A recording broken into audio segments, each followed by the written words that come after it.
Kami bertekad, kami berjuang, dan dengan pertolongan Tuhan kami akan menang. Di Lebanon, saya kini telah memerintahkan untuk memperluas lebih lanjut zona keamanan yang ada. Kami menghilangkan ancaman besar dari 150.000 rudal dan roket yang ditujukan untuk menghancurkan kota-kota Israel. Saya pernah mengatakan kita akan mengubah wajah Timur Tengah. Namun Hezbollah masih memiliki kemampuan tersisa untuk meluncurkan roket ke arah kita. Apa yang saya bahas hari ini dengan para komandan di sini adalah cara untuk menghilangkan ancaman ini juga. Selamat datang di Manuskrip Papua. 3 prajurit TNI tewas dalam misi perdamaian PBB di Lebanon, sementara Perdana Menteri Israel Benjamin Netanyahu mengeluarkan pernyataan tegas terkait operasi militer di wilayah tersebut.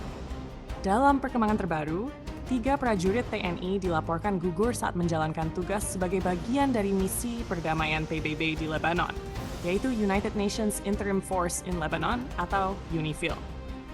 Peristiwa ini terjadi dalam 2 insiden terpisah, pada 29 Maret 2026 dan 30 Maret 2026 di wilayah Lebanon Selatan yang tengah mengalami peningkatan ketegangan antara Israel Defense Forces dan kelompok bersenjata di kawasan tersebut. Pada 29 Maret 2026, 1 prajurit TNI gugur setelah area penugasan pasukan penjaga perdamaian terdampak serangan di sekitar wilayah operasi. Insiden ini terjadi di tengah situasi keamanan yang memanas di perbatasan Israel-Lebanon. Di hari yang sama, Perdana Menteri Israel, Benjamin Netanyahu, menyampaikan pernyataan dari Komando Utara. Dalam pernyataannya, ia menegaskan bahwa Israel sedang berada dalam kampanye multifront dan terus melakukan operasi militer terhadap Iran serta kelompok sekutunya, termasuk di wilayah Lebanon.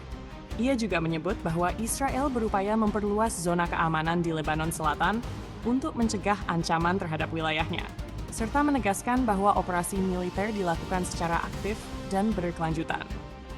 Kemudian, pada 30 Maret 2026, 2 prajurit TNI lainnya dilaporkan gugur dalam insiden berbeda setelah sebuah konvoi logistik UNIFIL mengalami ledakan saat melintas di jalur operasional. The United Nations stated that both incidents are still under investigation to determine the exact cause and responsible parties. As of now, there is no official conclusion indicating that the soldiers were directly targeted by any specific group. Dalam konteks ini, pernyataan Benjamin Netanyahu mencerminkan situasi militer yang sedang berlangsung di kawasan, namun tidak secara langsung merujuk pada insiden yang menimpa pasukan penjaga perdamaian dari Indonesia. Pemerintah Indonesia telah menyampaikan duka cita mendalam atas gugurnya para prajurit, serta menekankan pentingnya perlindungan terhadap seluruh personel penjaga perdamaian yang bertugas di wilayah konflik. Peristiwa ini kembali menunjukkan bahwa misi perdamaian internasional menghadapi risiko tinggi, terutama ketika berada di tengah eskalasi konflik bersenjata yang masih berlangsung. Berikut ini, kami tampilkan video pernyataan terbaru dari Perdana Menteri Israel, Benjamin Netanyahu.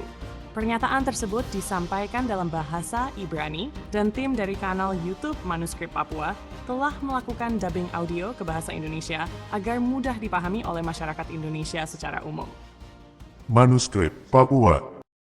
Saya baru saja menyelesaikan penilaian di Komando Utara bersama Menteri Pertahanan, Kepala Staf IDF, Komandan Komando Utara, serta para komandan divisi. Saya bertemu dengan para komandan yang berani, komandan yang bertekad untuk menyerang musuh kita dan menghilangkan ancaman dari perbatasan kita. Kita berada dalam kampanye multifront. Kita menyerang dengan kekuatan besar terhadap Iran dan sekutunya. Kita mencapai pencapaian besar, pencapaian yang menciptakan retakan nyata dalam rezim teroris di Teheran. Iran bukan lagi Iran yang sama, Hezbollah bukan lagi Hezbollah yang sama, dan Hamas bukan lagi Hamas yang sama. Mereka bukan lagi pasukan teroris yang mengancam keberadaan kita. Mereka adalah musuh yang telah terpukul yang berjuang untuk bertahan hidup.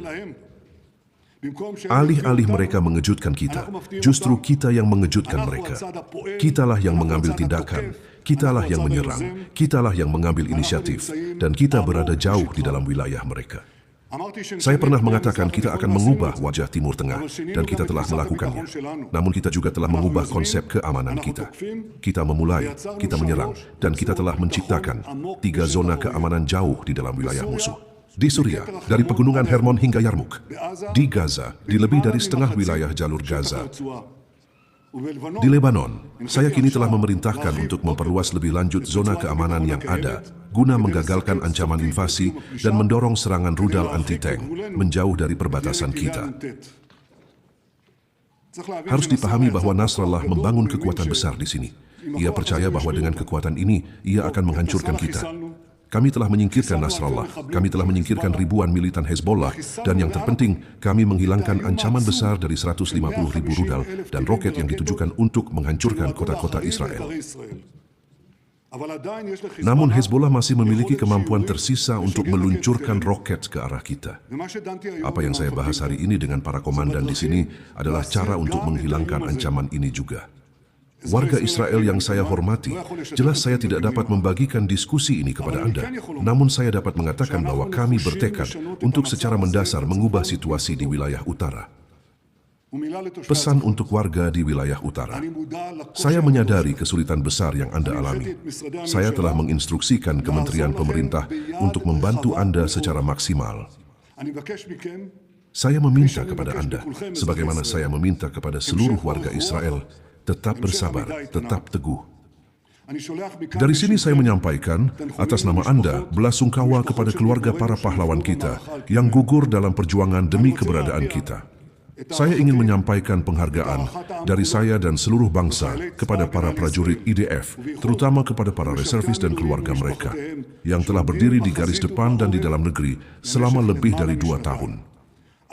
Kami bertekad, kami berjuang, dan dengan pertolongan Tuhan kami akan menang. We want